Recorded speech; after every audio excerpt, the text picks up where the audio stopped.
that you would anoint this teaching with wisdom and understanding, Lord, that you bring forth a new revelation to us, Lord, so that we can understand your word better, especially this book, because we're living in the midst of it right now.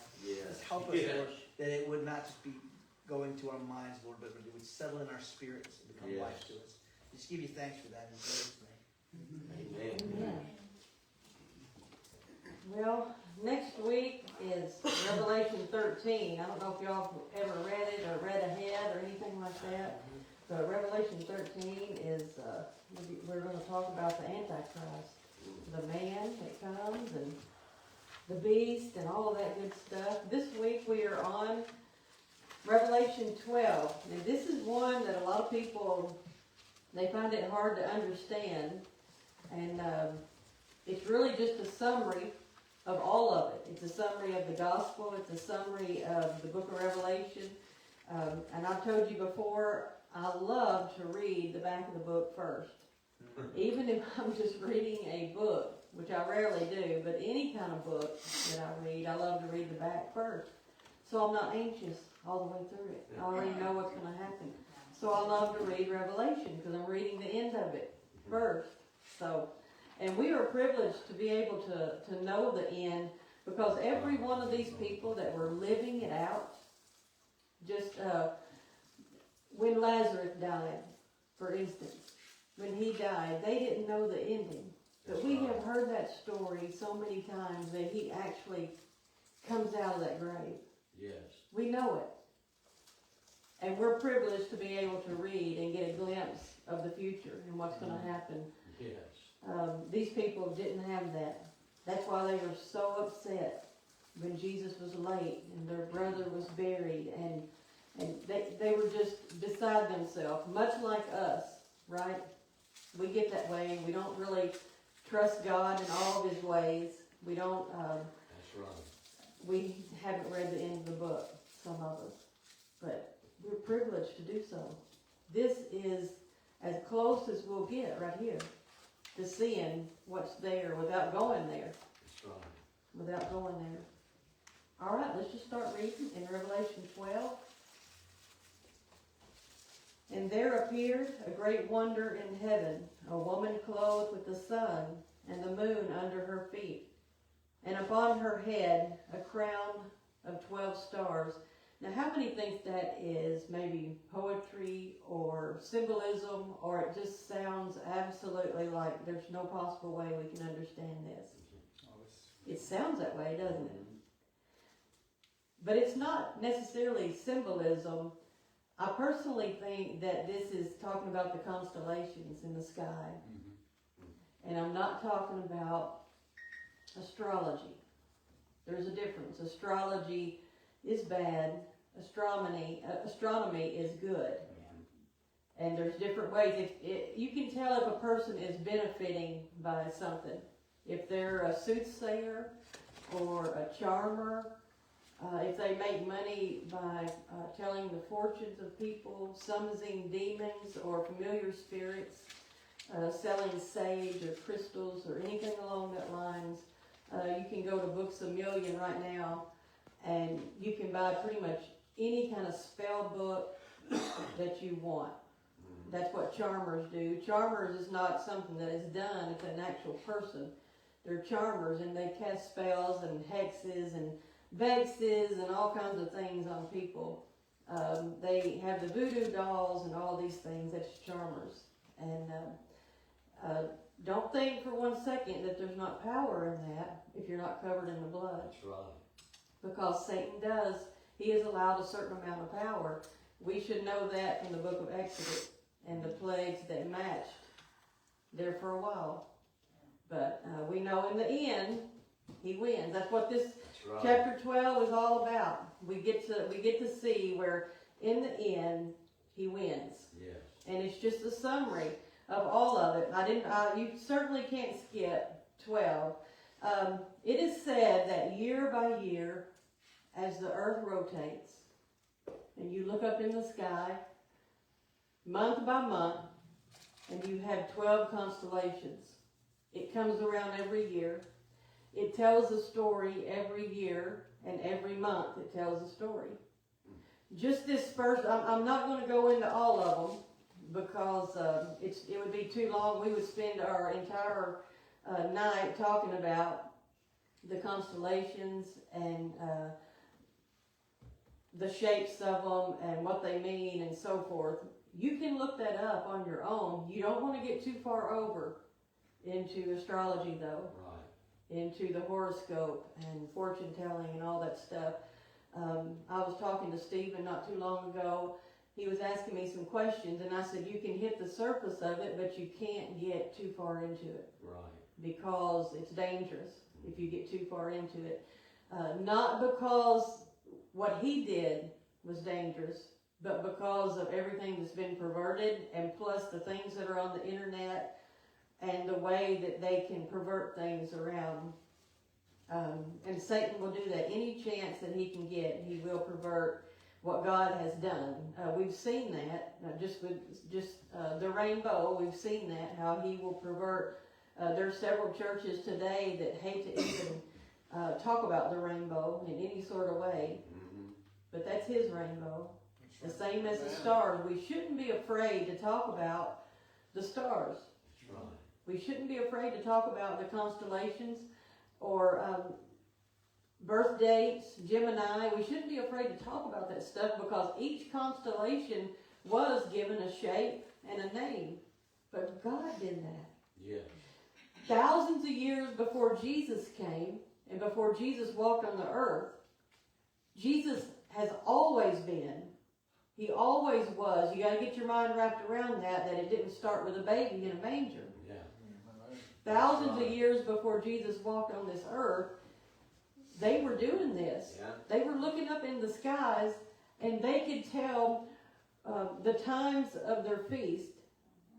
That's how they told the times of their feast months and their appointed times was by looking up at the stars and the moon and the sun. They would tell different times. You can walk in synagogues all over Jerusalem, Israel today, and there will be the zodiac on the floor. You can walk in churches, some of them, and there will be zodiacs in the ceiling and on the wall. Yeah. That's not evil.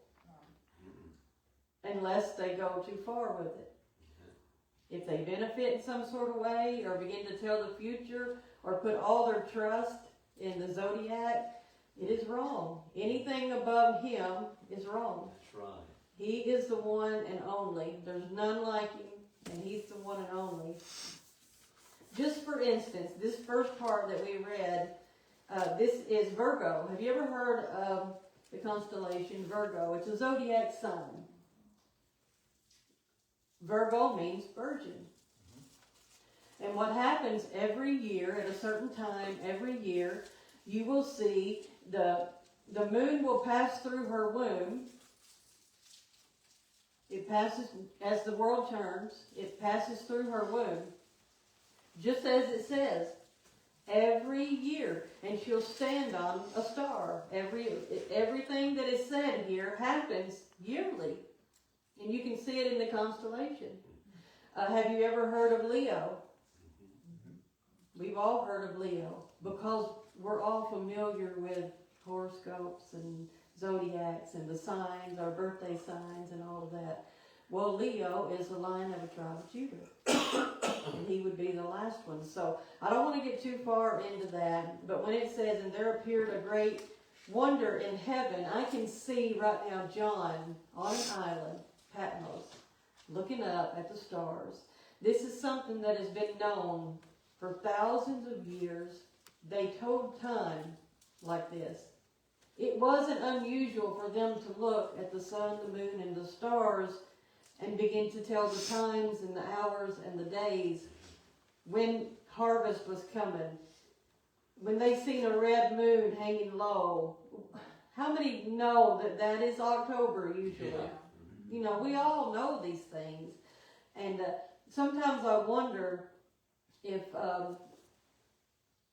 when the Bible talks about that man will not know the time or the day, it's because there is double-digit time zones. We have, 24 different time zones in the world? Yep. I mean, is it really that Jesus didn't know the day or the hour? Or was it there's 24 different time zones? Yeah. You know, Brother Joseph is yet tomorrow. We are yesterday. You know what I'm saying? Yeah. So it's different. So I don't really know, but maybe that had to, maybe that was taken into consideration, that time zones matter. So some of it's an hour distance of time, and some of it's 2 days. Even around the world is 2 days. So I'm not really sure on that. I don't try to, you're not going to ever hear me talk about the exact day and hour, because I don't think I'll ever know that, the exact day and hour. Just be ready is all we really need to know. Just be ready. So you see here, and there appeared a great wonder in heaven. I can see John looking up at the stars. A woman clothed with the sun. If you'll look, just Google it, look up Virgo. You'll see that she's clothed with the sun and the moon under her feet. You're going to see the moon. She stands on the moon. Every year, it tells the story of the gospel in the heavens. The heavens declare the glory, the handiwork. Every year, every month, it's going around the gospel. How do you think the Magi found Bethlehem? This is not something that is unusual. Don't ever let anybody tell you that the stars and the moon and the sun is evil. Yeah. Because it's not. Astrology is. The horoscopes and things along that line. But the sun, moon, and the stars, he did that. He named them. He flung them out in the darkness. He flung them out there. There is nothing that he doesn't know. There's none like him. As I begin to study this, it just seems to me that this whole chapter is about his deity. It is about how powerful he is and his vastness, that he counts the stars. He knows the stars. If one goes out, he knows it. That's right. So tonight I want to spend a lot of time going in Scripture and talking about pretty much just how powerful that he is and how much that he knows and what he knows. Did you know that there has never been one question that would perplex him in any sort of way? That's right. He knows the deepest of the deep. Mm-hmm. The places that we try so hard to get to, and we spend millions and billions of dollars to try to create things that will withstand the pressure. And we can't go to the deepest of the deep. But he knows what's down there. Yeah. And they come every year, they tell us that they found some new creature in the ocean. Mm-hmm. It's not a new creature. There's nothing new under the sun. Jesus knows all about it. And he made it for a reason. Yeah. We just don't know about it. Yeah. But Jesus created all things, and nothing was created without him. Right. He knows all things. He's always been. So this to me is about his deity. And what he knows, he does know the end from the beginning. And shortly we'll go through some different places. But it says that a woman clothed with the sun and the moon under her feet, and upon her head a crown of 12 stars. You will literally see, you will see 9 stars and then 3 little planets over here. And there's 12 right around her head. And it's absolutely amazing to me that you can see this. And she, being with child, cried, travailing in birth and pain to be delivered. You will actually see that go through her womb and come out, right where it's supposed to come out. And she delivers every year. It goes around, back out, goes around. And they've seen it for thousands and thousands of years. They watched it. And he said, the heavens declare my glory. That is amazing to me. Yeah. There is none like him. It's amazing to me. And there appeared another wonder in heaven. And behold, a great red dragon, having 7 heads and 10 horns, and 7 crowns upon his head. And his tail drew the 3rd part of the stars of heaven. This is Leviathan. and you will see him. If you begin, I'm afraid to tell you to begin to study the zodiac and these signs, because you need to be really prayed up before you do that. Because this is something that he is a master at. Yes. But it will literally show you his tail that pulls the stars as the world turns. And you look up. You can see it happening. And did cast them to the earth, and the dragon stood before the woman, which was ready to be delivered, for to devour the child as soon as it was born. Now you've heard me stand here and say that this was declaring his glory. What is his glory? Jesus was his glory. Mm-hmm. Jesus in you is the glory. Yeah. That's his glory. When we praise him, our testimony, when we testify of what he has done, our testimony is only a testament of what the blood has done. We just stand and we tell what Jesus did for us. That's our testimony. And that's how we defeat Satan. By our testimony and the blood. That's right. So we just, what the blood has done, what you do every Wednesday night, Sandy, you tell what the blood has done, and you say, he did it, and I'm a product of it. You're a walking billboard. You're a testimony. A walking testimony. Some people moaning more about the test than they testify, yeah. So sometimes we get a little mixed up. But not only do you see it in the heavens and his handiwork and looking up at the stars, because we know that there will be no excuse for anyone to not know that there is a God because of what they see. They see his vastness, and they know there's someone that did all of this, that made it. That's right. But it goes a little further than that. It begins to tell us right here about this child. You see, Israel is often portrayed as the woman, and I believe that. So it's a dual prophecy. You see that it was played out, the gospel's being played out over and over above your head, constantly.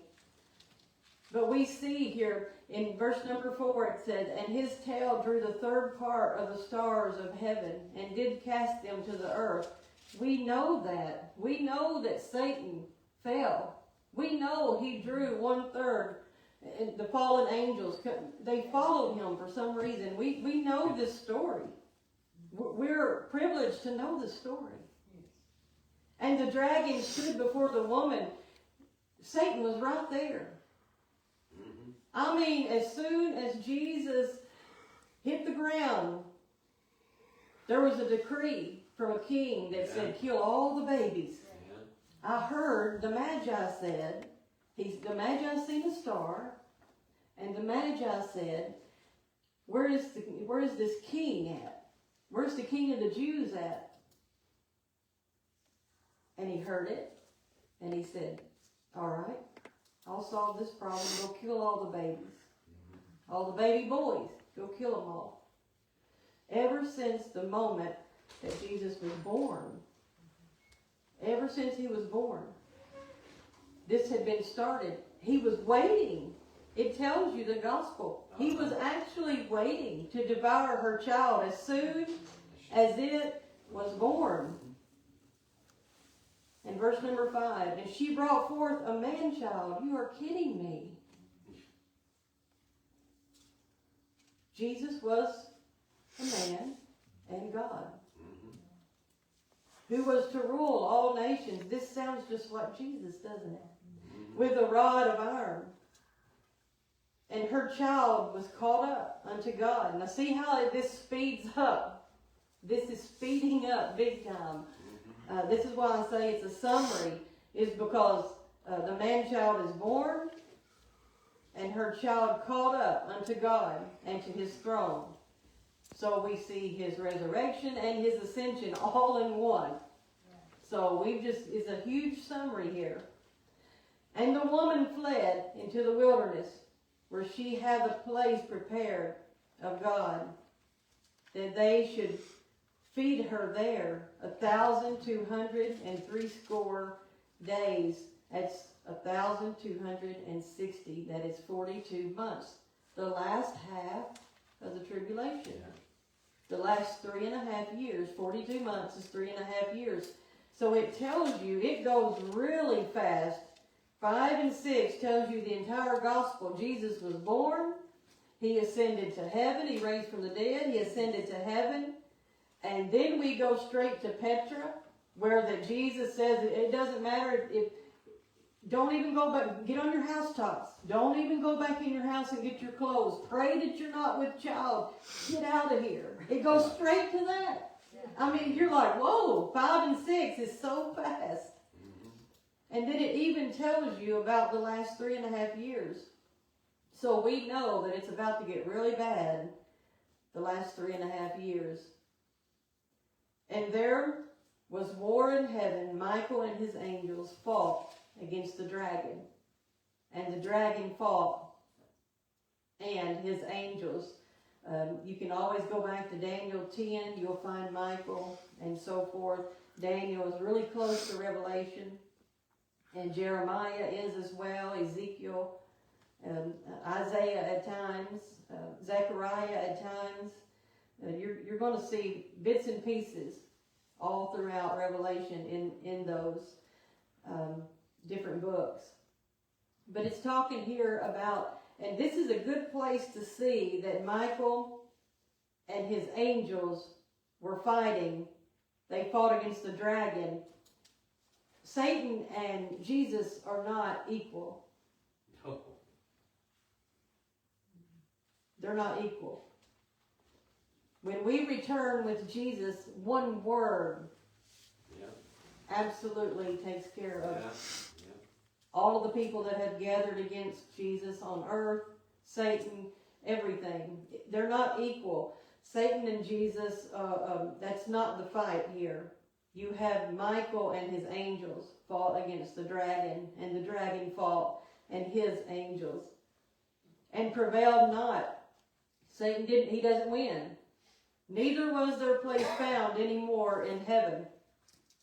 There was a great war in heaven. I've always said this is why that you will read in chapter 4, Revelation 4, about the creatures that have the eyes all over and the heads and the. Why would there be creatures around the throne? Because I believe Satan still has to go there and get permission. Just like he did in Job. Yep. And I believe it's a constant watching. No one's going to get by these creatures around the throne. No one. And the great dragon was cast out, that old serpent. You can find that in Genesis 3, 1 through 6, about the old serpent, called the devil. And Satan, which is Satan, and that means adversary. That's all that means. Which deceiveth the whole world. He was cast out into the earth, and his angels were cast out with him. And I heard a loud voice saying in heaven, now is come salvation and strength, and the kingdom of our God, and the power of his Christ. For the accuser of our brethren is cast down, which accused them before our God day and night. And they overcame him by the blood of the Lamb, and by the word of their testimony. And they loved not their lives unto death. This is it's interesting to me. You can actually find a story that's similar to this in, well, we'll just go there and read it. Zechariah. If you want to go to Zechariah with me, just for a moment. Zechariah 3.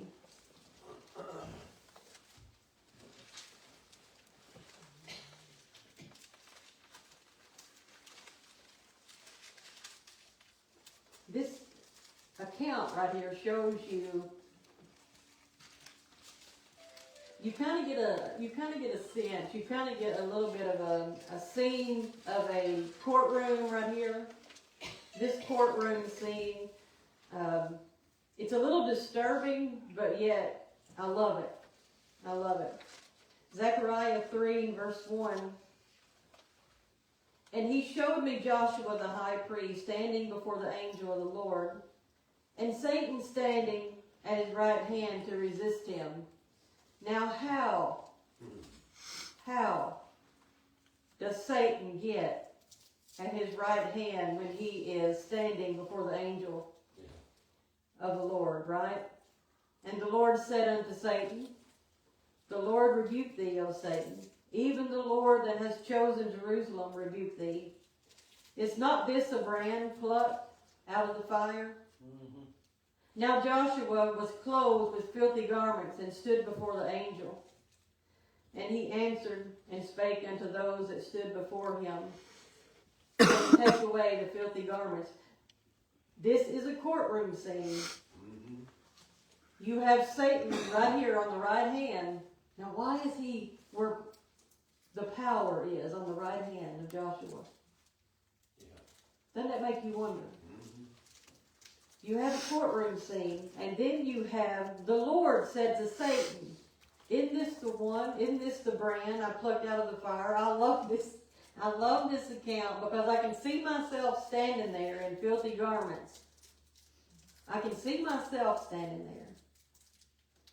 And the Lord saying to Satan, isn't she the one that I plucked out of the fire? And I am filthy. Isn't she the one? And it goes on. And he answered and spake unto those that stood before him, saying, take away the filthy garments from him. And to him he said,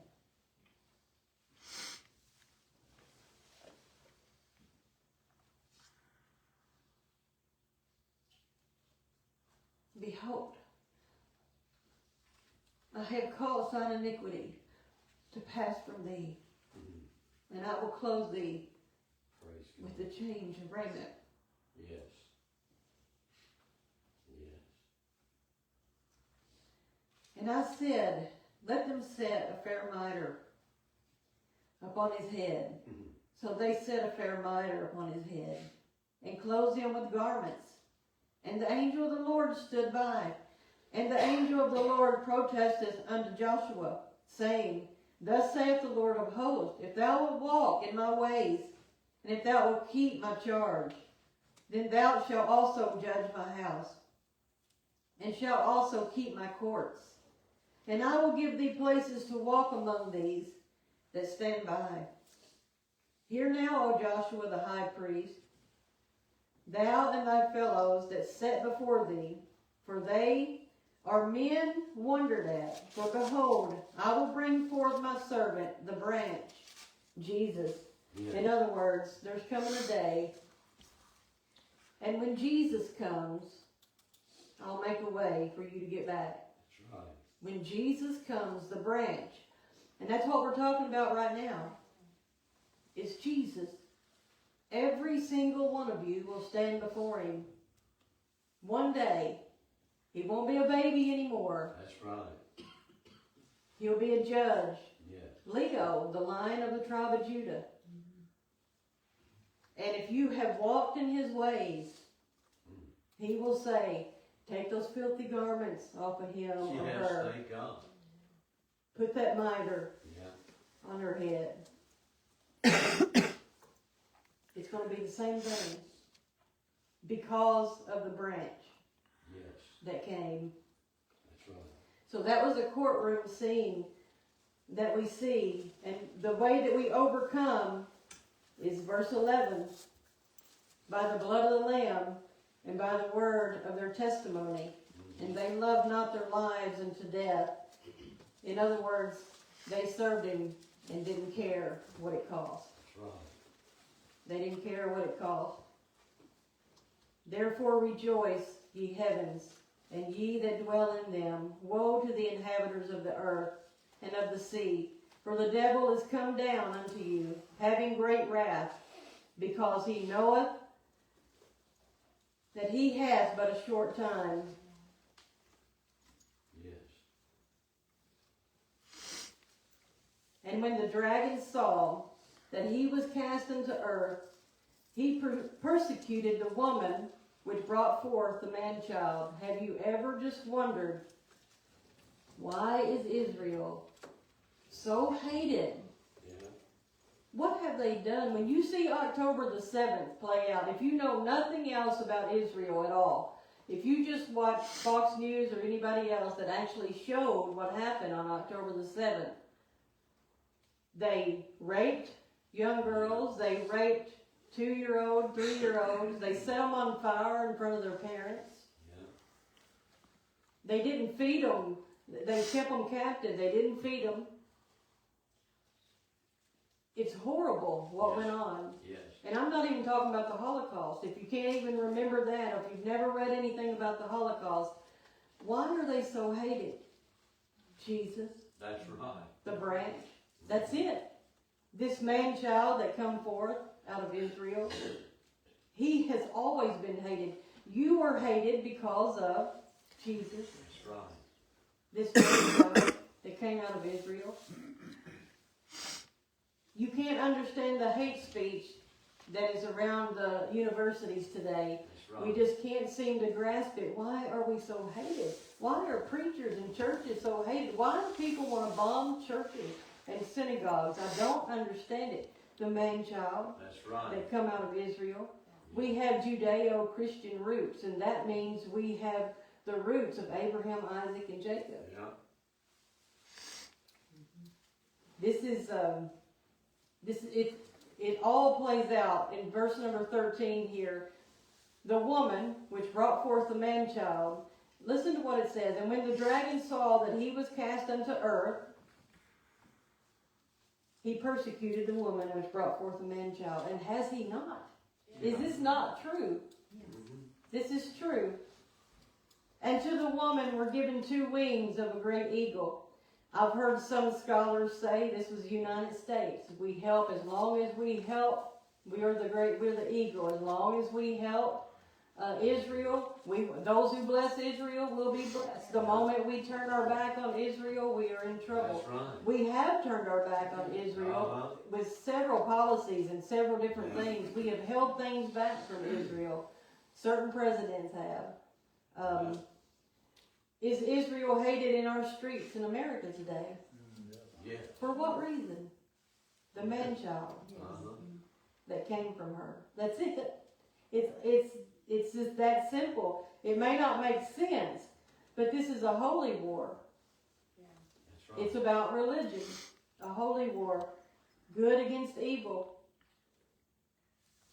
And to the woman were given 2 wings of a great eagle, that she might fly into the wilderness, into her place where she is nourished for a time and a half a time from the face of the serpent. She's going to be protected just like Egypt. You can rest assured anything that happened in Egypt is going to come back around at some point. Because as time goes by, just like the heavens show the constellations year by year, everything that happened here is a pattern. And it's going to come back around. It'll come back around. It may be like never before. This time that we're talking about has never been seen before and never will be again, it says. But you can rest assured that what has happened here is examples for us. Examples. Yes. And the serpent cast out of his mouth water as a flood after the woman, that he might cause her to be carried away of the flood. And the earth helped the woman, and the earth opened her mouth and swallowed up the flood, which the dragon cast out of his mouth. And the dragon was wroth with the woman. This should take you back to Genesis, how that Adam and Eve, and God was furious at Adam and Eve, but he said he was going to, there would be a seed come from a woman and would crush the serpent's head. Yeah. He has relived that. Jesus has lived rent-free in Satan's head for a long time. That's right. Every man-child that was born, I wonder if he doesn't think, is that him? Is that him? But they knew who he was when he came and walked on earth. He knew who he was. Yeah. Satan knew that that was the Son of God. Yeah. If you're really the Son of God, cast yourself off of this. If you're really the Son of God.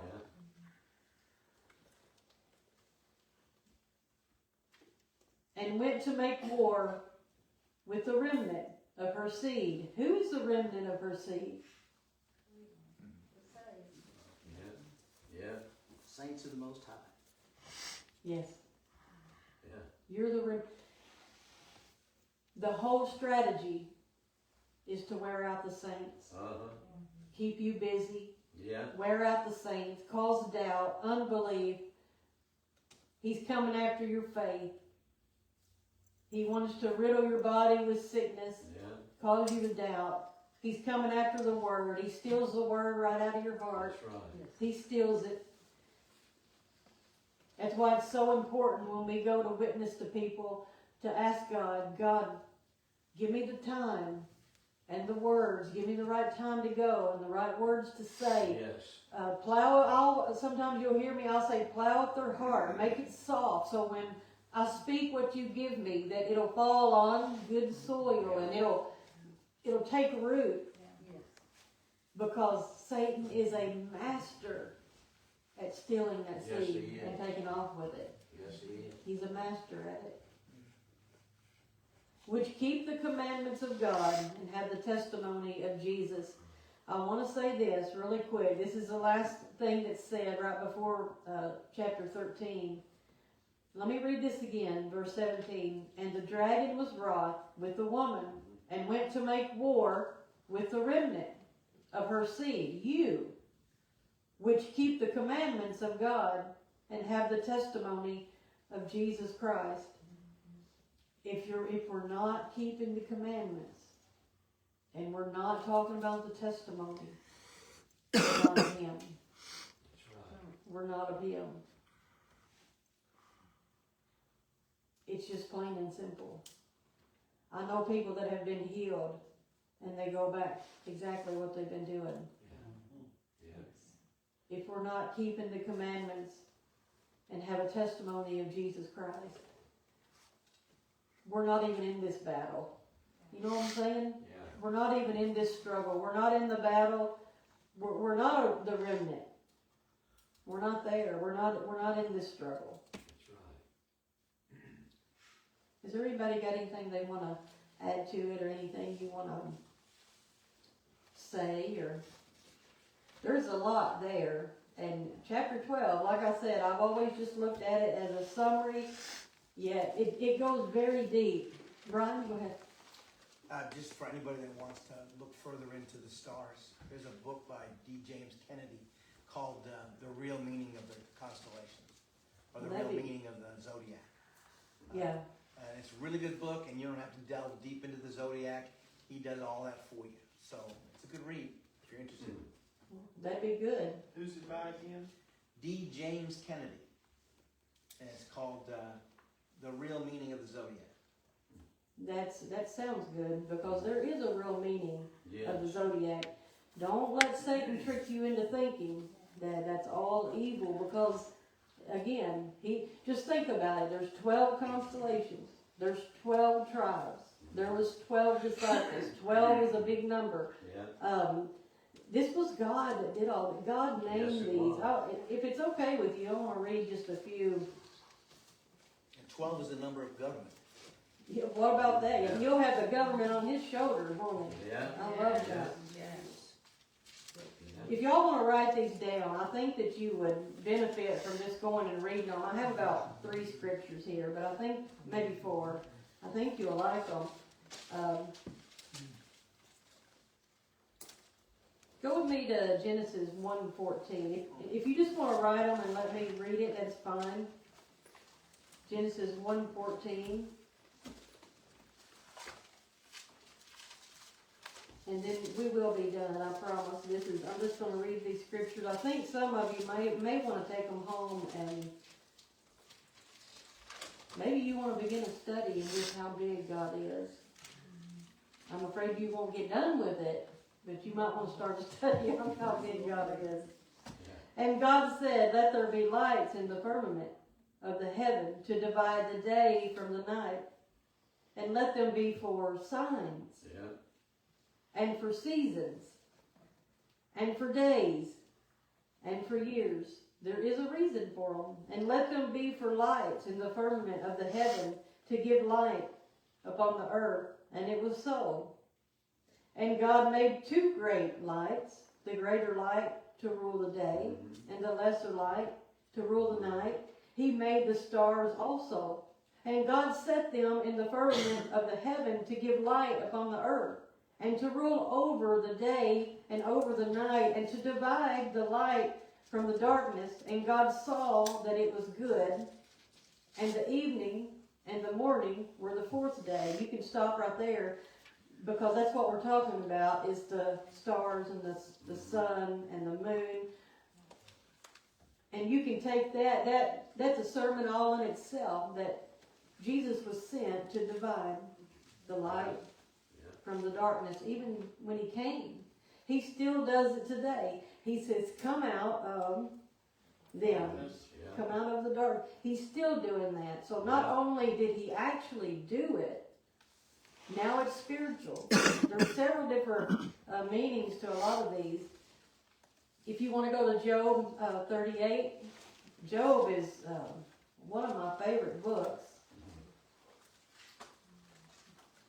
Job 38, 31 through 32.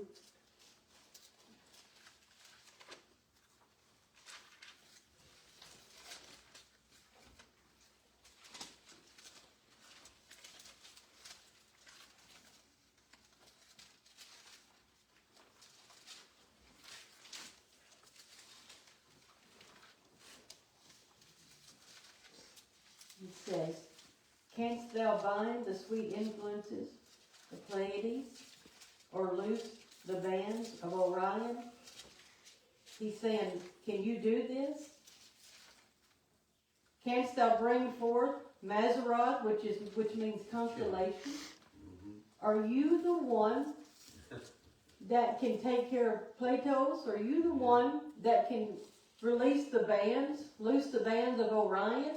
The Milky Way, you think you can control that, is what he says? Can you bring forth the constellation in his season? Or canst thou guide Arcturus with his sons? Knowest thou the ordinances of heaven? Canst thou set the dominion thereof in the earth? Canst thou lift up thy voice to the clouds, that abundance of water may cover thee? This is God showing how big he is. I'm the one that made these planets. I'm the one that did it. I did all this. I did it. And it goes on. And God lets him have it pretty much. He lets Job have it right here. In other words, I am God and you are not. And then I got Psalms 19, 1 through 6. I think you'll love this. You've all heard this. You might not have known where that it was.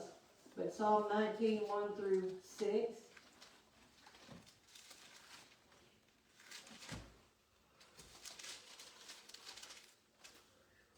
The heavens declare the glory of God, and the firmament showeth his handiwork. Day unto day uttereth speech. Have you ever heard anything talk out there? His handiwork is speaking. His handiwork speaks. The wind speaks. The mountains are speaking. Everything you see is saying, there is a God. Search me, and you will find me. There is a God. Day unto day uttereth speech, and night unto night showeth knowledge. There is no speech nor language where their voice is not heard. It's just speaking. Their line is gone out through all the earth, and their word to the end of the world. In them hath he set a tabernacle for the sun. Have you ever seen the tabernacle around the sun? Which is as a bridegroom coming out of his chamber, and rejoices as a strong man to run a race. His going forth is from the end of the heaven, and his circuit unto the end of it. And there is nothing hid from the heat thereof. He's saying everything that you can see and everything you can't see, everything the Hubble telescope takes a picture of, doesn't touch it. Doesn't touch it. That's right. You might see our galaxy, but there's billions of galaxies. That's right. And he did it. Mm-hmm. He did it. Yes, he did. He named them. He knows them.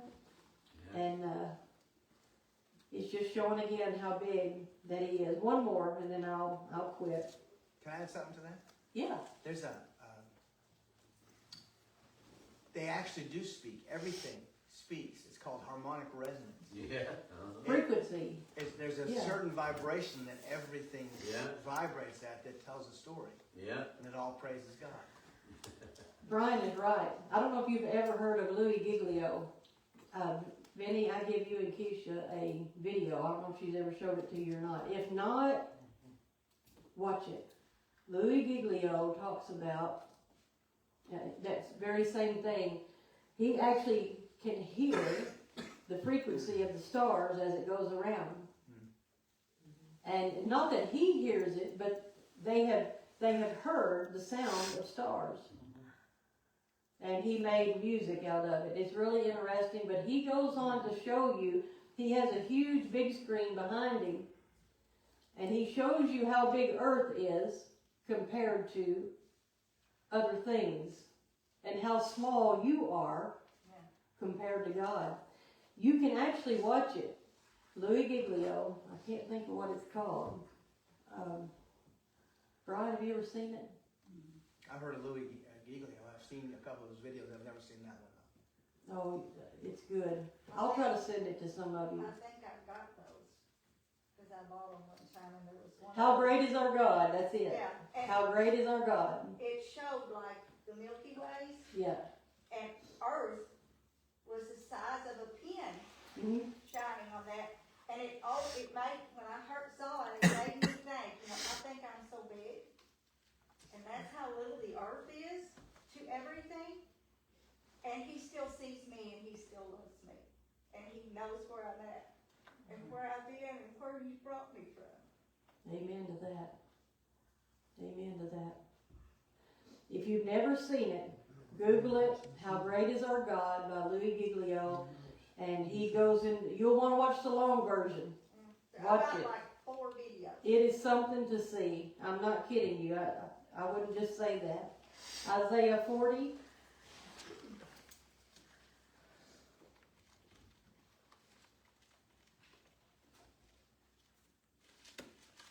And 25 through 26.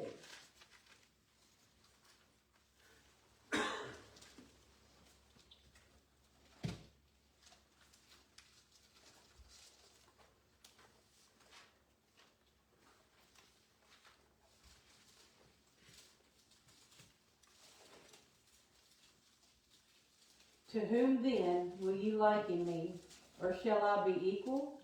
Saith the Holy One. Lift up your eyes on high, and behold, who has created these things, that bringeth out their host by number. He called them all by name, by the greatness of his might. For that he is strong in power, not one faileth. He's talking about, he knows their names. He called them all by name. He's talking about the stars. He called them all by name. And when one fails, he knows it.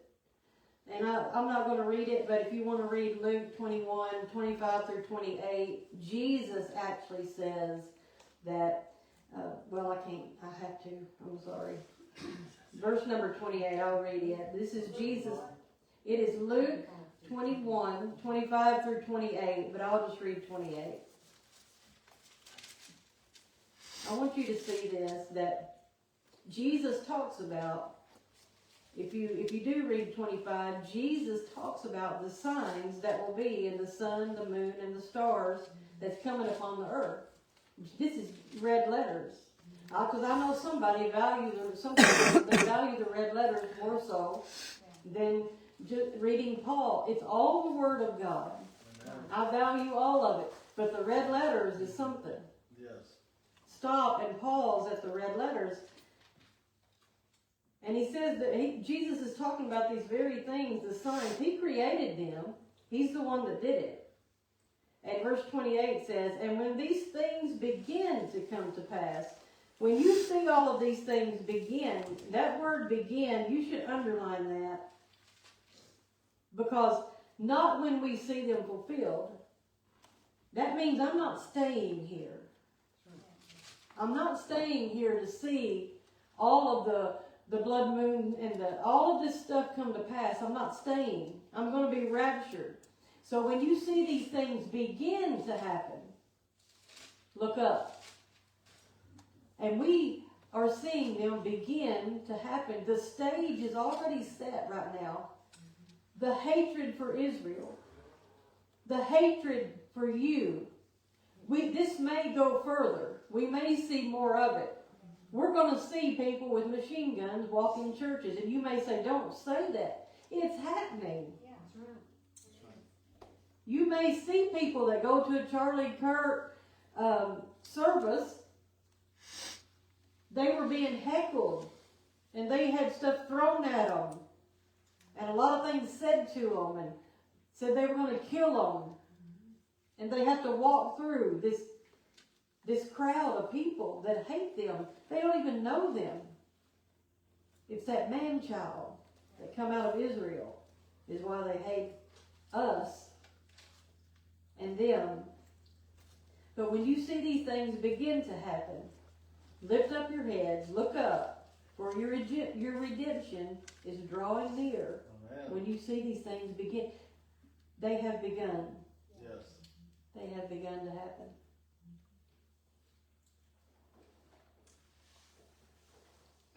I've seen some astronomy shows recently about the universe, and thinking about what he was talking about, the noise, or they were speaking of the sun, and they said that the sun has a hum that comes from it, from the magnetic field pulsating, and they put it on the sound on. They either had to slow it down extremely a lot or speed it up, one or the other. I forget which. But you could hear the hum, from the magnetic pulsations in the sun. And our sun is actually a star. It's our local star in our solar system. Wow. Yeah, that is neat. That is neat. And another thing that they have not figured out, as much as they know about the universe, they say that 85% plus of the mass of the universe is something they don't know what it is. They call it, for lack of a better name, they call it dark matter. Right. They can only account for 15% of the mass of the entire universe. They say there's 85% that we really don't know what it is. We just put the name dark matter on it, but we don't know what it is. Well, NASA itself means to lift up and exalt. So that should tell you something.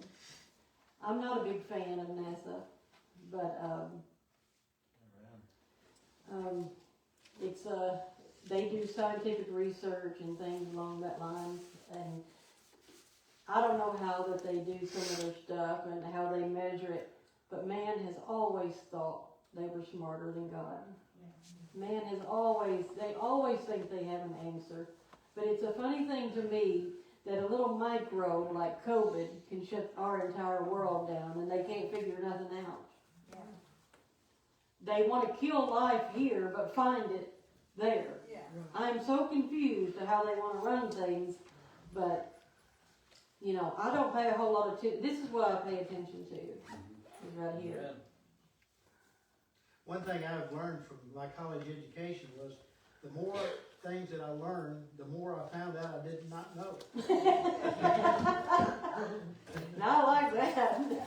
You are exactly right. That's an epiphany, but that's what I figured out. No, The more that I find is out, the more perfect. I find out I didn't know. I need a t-shirt that says that. Just about the time I thought I knew it, I didn't. That'd be good, wouldn't it? And Anybody else? the thing that goes along with the dark matter, they've also got another dark energy that they can't account for why the universe is expanding at a faster and faster rate. Because they don't know what that energy is. They just simply say it's dark energy, I something. think they have a black hole too. We don't don't they? understand. My son done a study on the black hole, and he tell me some things, man, I tell you, well, that is deep, Yeah. it's really deep. Well, this is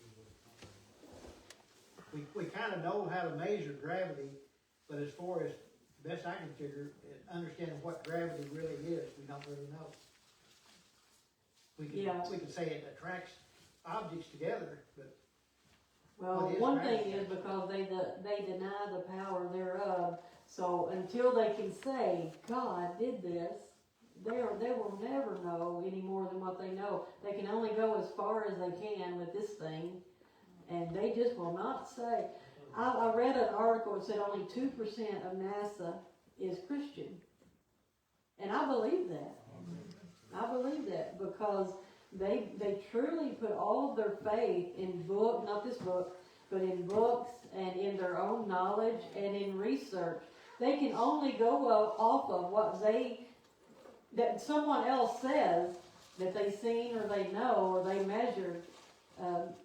They're not going off of him. And that's all I'll say. Anybody else got anything they want to say? We didn't have any music tonight, and we didn't go to, what time is it? We didn't go too long. 7:25. 7:25. Now come on, y'all. Y'all got more to say than that. I usually hold y'all till 8 or 8:30. I just wanted to explain gravity. Oh boy. It's in, I like it though. It's in Colossians 1:17. And he is before all things, and in him all things hold together.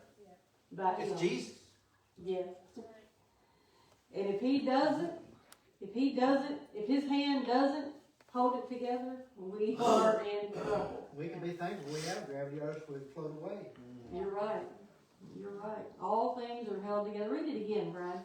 For by him all things were created, both in the heavens and on the earth, visible and invisible, whether, oh no, is that it? Yeah. It's in Hebrews too. Hebrews 1. Yeah, it is. It is. This description of Jesus in Colossians and the other one in Hebrews. Same thing. All. It is. Yeah, it is. Yeah, so I think Paul wrote it. Do you? Hebrews? I kind of think. I believe he wrote it. did. Yeah, same They time. talk just alike. Mm-hmm. Go ahead, Steve. Most things are usually spoken 3 times. Three different ones. You notice he does that a lot. True. It's like about when he talks about the Holy Spirit. He mentions it. It's mentioned 3 different ones 3 times, but one's different. I found it again if you want to see. Yeah, go ahead. And he is before all things, and in him all things hold together. He is also the head of the body, the church, and he's the beginning of the firstborn from the dead, so that he himself might come to have first place in everything. Yes. Reason why it's all still together, God laid the foundation. Oh. Yes. Amen. And when God lays the foundation, that's it. It cannot be changed at all. Nowhere. Right. Praise God. He did it all, didn't he? And mankind think they're so smart. We think we can send up rockets and all these things, and we're so smart. But in the grand scheme of all of it, we can't do anything. We can't do anything. I believe the scripture says he is the great physician, but I also think he's a great astrophysicist. True. He's a great True. Yes, he is. He knows all that stuff I don't, for sure. Anybody else got anything?